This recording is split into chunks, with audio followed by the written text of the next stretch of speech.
Hello and welcome to Don't Read the Comments, a podcast from the Doctor Who show where we are ignoring the show's title and will actually read online comments relating to something going on in the world of Doctor Who. I'm not sure how these episodes will pan out over time. This is a pilot episode. I don't know whether Dave will join me for some or a guest host, but with the way news can break and comments just start flowing in real time, I might just be turning on the mic and doing a lot of these solo. We'll see. Tonight, we've had the episode titles for Season 2 of Doctor Who drop, and I'm on Facebook on the official Doctor Who page. There are currently 353 comments at the time of recording. I'm set to most relevant, and let's go. First comment from Mark Whittle. Time was you didn't have to release episode titles to excite people. The show they would watch was more than enough. The fact you're making a massive deal out of this is concerning? Mark, I think episode titles have always dropped ahead of seasons going out. Fans have talked about them. I know we used to write about episode titles in fanzines back in the 80s and speculate on them and such, so I'm not sure that's a fair criticism. I think episode titles have always been released. Have they always been done with a fancy video like this? No, of course they haven't. But at the same time, episode titles have always come out early. Fans have discussed them. I think that's a non-issue. Sherry Nonya says, unfortunately, this show is no good after Capaldi. What happened? Thank you, Sherry, for sharing. Philip Barter says, where's the episode titled Goodbye to This Crappy Show? Well, Philip, looks like you're not on board these days, and that happens. Doctor Who fans often have favourite seasons they're not into, eras they're not into, eras they are into, and so on and so forth. It is what it is. Adrian Head says, even the episode titles seem dumbed down these days, really losing what little enthusiasm I may have had for this. That's fair, the episode titles are very basic, I noticed. They're very simple. The Well, Lucky Day, Wish World.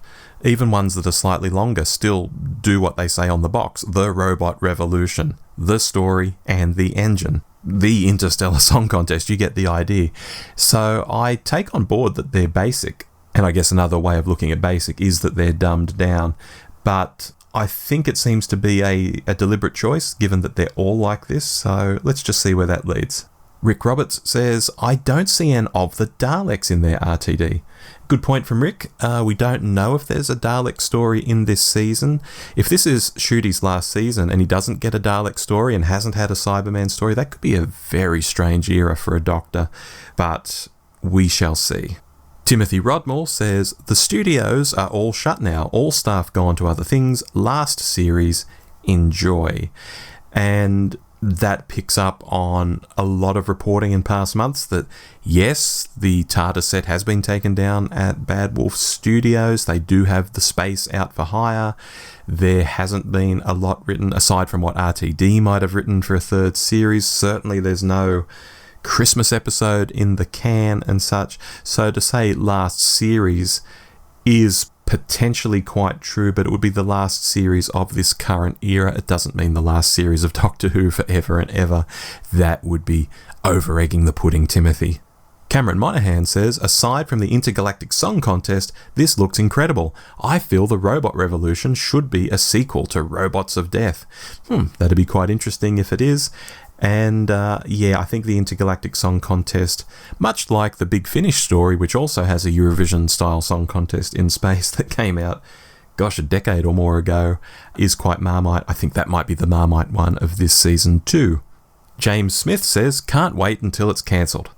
Well, tell us what you really think, James. Gaz Jones says, hope we get the Master back soon and hope it's still Sasha playing him. Theoretically, he didn't regenerate. He's a piece of gold. He could do what Saxon/Master did, but someone has plans for him and think it's Flood who picked up the tooth. Gaz, punctuation is a thing, and I think you might have typed that on a phone. It's not really come through very well. Tom Hart says, only 8 episodes? Yes, Tom, only 8 episodes, just like the previous season.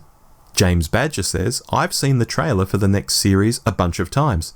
Looks more darker than Ncuti's first, which I'm excited about as I love more darker and gritty stories. Whilst I'm not as sold on a lot of these titles, similar to how I felt with the titles for the previous series, I eagerly await for April 12th. James, good comment. And I'd just say don't get too wrapped up on the titles. Watch the trailer a few more times. If you enjoy the vibe in there, you might enjoy the season. Rosalind Frame says reality war equals reality bomb. Maybe it does, Rosalind. Maybe it doesn't. Neil McClure says less episodes and the price of the Blu-rays have also gone up per season. Yes, Neil, and similar to what I said to Tom, less episodes happened last season, so this is really just a continuation of that. It's not a new thing. Kristen Niles says, does there really have to be spiders though? I just hope it's not the quantity like in Arachnids in the UK. That was the first time I spent most of an episode covering my eyes and only watching a tiny sliver at the bottom of the screen. I do love the visual here though for Wishworld. Okay, Kristen, not everyone is an arachnophobic, and there will be spiders, or at least a big spider, in this. Marianne Riccardi says, don't care, can't watch without Disney Plus, so stupid. Okay, Marianne, thank you. Jan Fennick says, okay, so Lucky Day is that one. Looks like a fun season/series. Now if only we could find out what time it's releasing on Disney Plus. Well, Jan, if you're not going to tell us what that one means, I think we're all in the dark there. Dougie Simpson says, I noticed Susan Twist was on the guest cast list in the article. Interesting. Well, maybe not so interesting, Dougie. The trailer that went out a couple of weeks back had Susan Twist in it. I'm not sure if you saw that. Tom Hyde says, this would look more promising had Russell not written most of the episodes again. He needs to deflate his ego a bit. He isn't characterising the Doctor properly or writing good Doctor Who in general. I think I'll close on this one. Broadly, I agree. I think it's fine for a showrunner to write a stack of episodes, but when you're only playing with 8 episodes in a season, I think it becomes a bit more dodgy. I think if this was the old days, there were 13 episodes and, Russell wrote 4 or 5 or even 6, and there were a bunch of guest writers, that's really good. But when Russell writes a bunch of them and there's only 8 episodes in total, I think that's problematic. I'm not sure if it's ego precisely. I think it's that he has a story he wants to tell across a number of stories, and by the time he's finished telling that, he's used most of the 8 episodes. So it's still problematic. I just don't think it's ego necessarily. Is he characterising the Doctor properly? Define properly. He's writing the Ncuti Doctor as he thinks the Ncuti Doctor should be, so I don't think that can be wrong. Is he writing good Doctor Who in general? I think that's a fairer comment. I think some of Russell's stories of late haven't been the best. And I just wonder whether, because he was doing 2 seasons basically in one, whether he bit off more than he could chew and some of them suffered. Hopefully it means the stories in this second season are going to be a bit better than the ones in the first. Hopefully they're the ones he rushed and not these. If these were the ones he rushed and the ones in the first season were the ones he took the most time on, we could be in trouble. Anyway, that's all I've got for Don't Read the Comments this time around. Hope you found this interesting. Why not write in and let us know? Did it hit the mark? Is there something different we could do? Would it work better with 2 hosts? All of your thoughts are appreciated. We're just running this up the flagpole as a pilot to see what happens. So yeah, get in touch. Let us know. Until then, I've been Rob. This is the Doctor Who Show. And remember, don't read the comments. Don't read the comments. They say don't read the comments. Don't read the comments. But I went and read the comments. Don't read the comments. They say don't read the comments. Don't read the comments. But I went and read the comments. Don't read the comments. They say